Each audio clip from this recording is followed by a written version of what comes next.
Գյուրջան Կասկադ, հասանելի բնակարաններ 65 ամիս մարման ժամկետով։ Հարցս ուղում եմ երկու բանախոսներին, էլ վաղը ապրիլի 24-ն է եւ պետական մակարդակով որևէ միջոցառում կազմակերպված չի հաշվի առնելով այն հանգամանքը, որ ցեղասպանության 110-րդ տարելիցն է, սովորաբար այսպես ասենք կլոր տարեթվերին, ինչ որ պետական մակարդակով հանձնաժողովներ են ստեղծվել նախկինում, միջոցառումներ են ծրագրավորվել։ Այս տարի ես համենայն դեպս չհանդիպեցի նման բան։ Սա արդյոք նշանակում է, որ ցեղասպանությունը իրական Հայաստանում տեղ չունի, այսինքն այն պատմական Հայաստանում տեղի ունեցող իրադարձություն է եղել Փաշինյանական իշխանության համար, եւ Հայաստան խմբակցությունը օրինագիծ է դրել շրջանառության մեջ ցեղասպանության ուրացումը քրեականացնող, ինչպես եք պատրաստվում քվեարկել։ Շնորհակալություն։ Շնորհակալություն, ես կարծում եմ դուք շատ տպավորված եք նախկին բանախոսից, որը ներկայացնում է երիտթուրքերի հետ նախկինում կոալիցիա կազմակերպած կազմած դաշնակցությունը, կուսակցությունը, ու ես կարծում եմ նախկին երիտթուրքերի նախկին կոալիցիոն գործընկերներից այդքան տենց տպավորվել պետք չի առհասարակ, այնուամենայնիվ թույլ տվեք ասել, որ իրական Հայաստանում ցեղասպանությունը տեղ պիտի չունենա առհասարակ Հայաստանում այլևս երբեք ցեղասպանություն պիտի չլինի, ինչպես օրինակ տեղի ունեցավ նաև 23 թվականին Լեռնային Ղարաբաղում, որ մեր գործընկերները պնդում են, այսինքն էլի դաշնակցություն եկավ իշխանության ու էլի հերթական անգամ տեղի ունեցավ մեծ հաշվով էթնիկ զտում հայերի նկատմամբ ու նմանատիպ բաներ իրական Հայաստանում այլևս երբեք պիտի չլինեն։ Իսկ ինչ վերաբերվում է ցեղասպանության հիշատակին, ցեղասպանության հիշատակը մեր բոլորի սրտերում է, ի տարբերություն օրինակ Սերժ Սարգսյանի կառավարման, որը Ջո Բայդենից նախագահ խնդրել է փոխնախագահ այդ ժամանակվա, խնդրել էր շատ չթեժացնել ցեղասպանության ճանաչման հարցը, եւ փոխնախագահ Ջո Բայդենը դրա մասին պատմել էր հայ համայնքին, ի տարբերություն օրինակ Ռոբերտ Քոչարյանի, որը Wikileaks-ի գաղտնազերծված փաստաթղթերում էլի ԱՄՆ նախագահներին տեղեկացրել էր, որ ինքը պատրաստ է, եթե Թուրքիայի հետ սահմանը բացվի, նախագահ Քոչարյանը պատրաստ է գնալ ԱՄՆ սենատում սենատորներին խնդրել, որպեսզի նրանք չճանաչեն հայոց ցեղասպանությունը, այսինքն մեծ հաշվով ցեղասպանության ուրացման քաղաքականություն վարած երկու քաղաքական ուժերը, Դաշնակցությունը ու Հանրապետականը, այսպես կարողացել են փոքրի շատ է ներազդել նաև ձեր վրա, որ դուք նմանատիպ հարց եք տալիս։ Մենք երբևիցե Հայաստանի Հանրապետության մեր իշխանությունը երբեք չի ուրացել, չի պատրաստվում ուրանալ ցեղասպանությունը չի փորձում մոնետիզացնել, չի փորձում ցեղասպանությունը դարձնել ինչ-որ վաճառելիք արտաքին հարաբերություններում կամ մնացածում, ինչպես օրինակ արել է Սերժ Սարգսյանը եւ արել է Ռոբերտ Քոչարյանը։ Մենք վաղը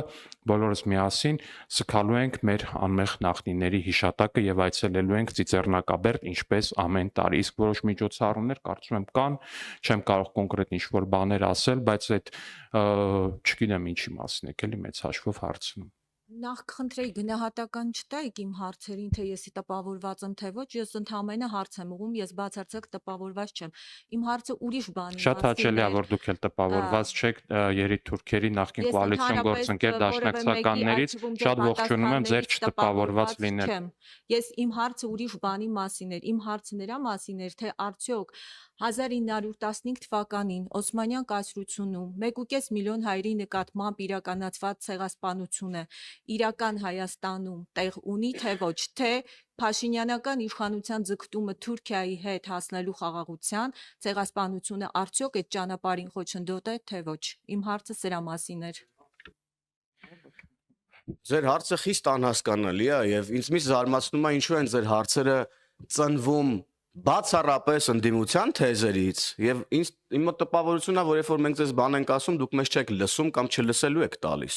Դուք չեք հետևում քաղաքական իրադարձություններին, չեք տեսնում մեր արձագանքներն ընդդիմության եւ ընդդիմության դատարկ մտքերը։ Դուք հիմա ինչ հարց եք տալիս։ Չկա որևէ հայ մարդ, ով կարող է մերժել ցեղասպանությունը։ Չկա որևէ հայ մարդ։ Ես տեսա, որ Դաշնակն ասեց Յան ազգանունով մարդ չպիտի լինի, որ մերժի ուրեմն ցեղասպանությունը հայ ժողովրդի հետ տեղի ունեցած։ Որևէ վերջածանցով վերջացող ազգանունով մարդ չի կարող մերժել այն պատմական իրողությունը, որը տեղի է ունեցել։ Եվ արձագանքելով նաև ընդդիմության այս կեղծ եւ կեղտոտ, շատ կեղտոտ նաև պնդումներին պետք է երկրորդեմ գործընկերոջս բոլոր ասած փաստերը դրան հավելեմ։ Ձեր կողմից հիշատակված մարդիկ, որոնք փորձում են մեղադրանքներ ուղղել, ուրեմն ժողովրդի կողմից ընտրված իշխանությանը հարգելիս ոչ թե Փաշինյանական իշխանությանը, այլ ժողովրդի կողմից ընտրված իշխանությանը։ Դուք լրագրող եք եւ խնդրում եմ ձեզ առանձնահատուկ մեկնաբանություններ մի դրեք ձեր հարցերի մեջ։ Ինչպես կարա լրագրողը նստի եւ ասի Փաշինյանական իշխանություն։ Դուք լրագրող եք թե ընդդիմադիր գործիչ։ Ես դա եմ ուզում հասկանալ։ Ասեք Հայաստանի Հանրապետության իշխանությունը, Հայաստանի Հանրապետության վարչապետ, Հայաստանի Հանրապետության ազգային ժողովի падգամավոր, որոնք բարձրաստիճան պաշտոններ են եւ դուք պետք է հարգալից վերաբերեք այդ պաշտոնների նկատմամբ եւ Հայաստանի Հանրապետության ժողովրդի կողմից ընտրված իշխանության նկատմամբ։ Եվ ես ավելացնեմ նաեւ ուրեմն ձեր կողմից անընդհատ հղում արվող այդ ուժերին, թե ովքեր են իրենք։ Նրանք այն ուժերն են, նախ Օսման դաշնակներն են, ինչպես գործընկերը շատ ճիշտ հիշատակեց 1915 թվականի ցեղասպանությունից հետո դաշնակները ուրեմն ներողություն ցեղասպանությունից առաջ դաշնակները ուրեմն երեք թուրքեր հետ համագործակցում են ու իրենց անունը այդ ժամանակաշրջանում արդեն հայտնի էր որպես Օսման դաշնակներ։ Հիմա դուք այդ մարդկանց ուրեմն մեղադրանքներն եք փորձում մեզ ուղղել են մարդկանց ովքեր որ Թուրքիայի նախագահի այցելության ժամանակ Ծիծեռնակաբերդի լույսերն էին անջատել Արարատի նկարն էին հանել ուրեմն ազգային Հայաստանի ազգային հավաքականի մարզաշապիկի վրայից ու դուք գալիս եք այստեղ մի իշխանության ու մորոք ուրեմն Ամերիկայի Միացյալ Նահանգները ցեղասպանությունն է ճանաչում Ջո Բայդենը ցեղասպանություն բառն արտաբերում ու դուք գալիս եք մեզ փորձում եք ուղղել ընդդիմության մեղադրանքներն առայն որ մենք փորձում ենք ինչ որ մի կերպ ցեղասպանությունը սակարկման առարկա դարձնել դուք հայ2 հերոստանգերությունն եք չէ ներկայացնում Ռոբերտ Քոչյանին պատկանող դե էլի Ռոբերտ Քոչյանի Մայրապետյանին լավ սենց ասեմ Իրան պատկանող հերոստանգերությունում եք աշխատում։ Լավ կլինի գնաք ձեր հերոստանգերության ղեկավարությանը հարցնեք ինչու էին ուրեմն Թուրքիայի հետ հարաբերությունների կարգավորման ֆոնին փորձում նաև սեղանին դնել ցեղասպանության հարցը, որը անհերքելի փաստ է։ Մենք չենք ենթադրում ինչպես ընդդիմությունը չենք փորձում հորինել ինչպես ընդդիմությունը։ Մենք փաստեր ենք արձանագրում։ Եվ ես կոչ եմ անում լրատվամիջոցներին առհասարակ ուրեմն